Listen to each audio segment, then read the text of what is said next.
revealing the lessons hidden in these words and how you can put it to work in your own finances starting today. By the end, you'll see exactly what it means and why understanding it could be worth thousands to you over time. Let's listen in. I'm not saying anybody should buy a stock.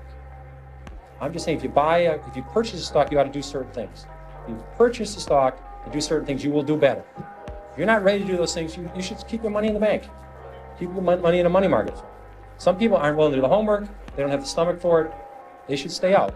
They're not doing anybody any good by taking half their life savings and putting in the stock market. Or they've been lucky enough to save $50,000 or $60,000 to send their kids to college, and one's going to start in a year. And they're going to take all that money and put it in an equity mutual fund with a one-year horizon. That's doing no one any good. Okay, wind that back. Let's break it down. Purchase a stock and do certain things, you will do better. If you purchase a stock and do certain things, you'll do better. So what are those things? First, set aside enough money to support your family through an emergency fund. This is a minimum of 3 to 6 months of your expenses. Use multiples based on your situation and comfortability. By capturing your expenses in a log, your emergency fund numbers become easily accessible. If you're looking for a free tracker, we'll link what we use in the description. Of course, prior to building your emergency fund, be sure to pay off all consumer debt, otherwise you'll lose money to interest. Once paid off, review your investment plan. Ask yourself, how much diversification do I want? Do I expect to beat the S&P 500 index over time? Be mentally prepared for your hard-earned money to both rise and fall as the market flows through its expected cycles. And remind yourself, stay humble about your forecasting powers. This will keep you from risking too much on a view of the future that may well turn out to be wrong. If you're not ready to do those things, you should keep your money in the bank. Keep your money in a money market. Notice how he says keep your money in a bank or money market fund as if they are equals. But that's not always the case. Many banks, especially big traditional ones, pay little to no interest on your deposits. That means your money is just sitting there, losing value to inflation. A money market fund, on the other hand, often pays a competitive yield, so your cash can actually earn interest while it's parked. So check where you hold your cash.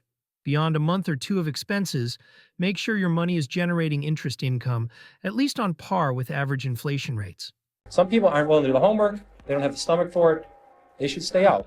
They're not doing anybody any good by taking half their life savings and putting in the stock market. With half your life savings at stake, throwing your money into the stock market without doing any homework, or not having the stomach to see the value of your money potentially go down for some time, is not the right approach. Instead, start small and work your way up to larger investments. Do the homework and gradually build confidence in the movement of market cycles so that you don't panic during a downturn. They've been lucky enough to save $50,000 or $60,000 to send their kids to college, and one's going to start in a year. And they're going to take all that money and put it in an equity mutual fund with a one-year horizon. Investing for a goal that's only 1 year out is highly risky. Why? Remember how we talked about market cycles earlier? Well, the average length of a market cycle from start to finish is just under 7 years, so planning to sell in 1 year for a profit is simply speculation. In a short time frame, you can expect a drop in prices just as easily as an increase. For this reason, it's best to view your investments as a marathon, not a sprint, because otherwise... That's doing no one any good. Now, why is this worth thousands over time? Let's recap. Laying the groundwork so that you're ready for investing allows you to avoid selling shares early to cover unexpected life costs. The more time you give your investments, the more growth you can expect.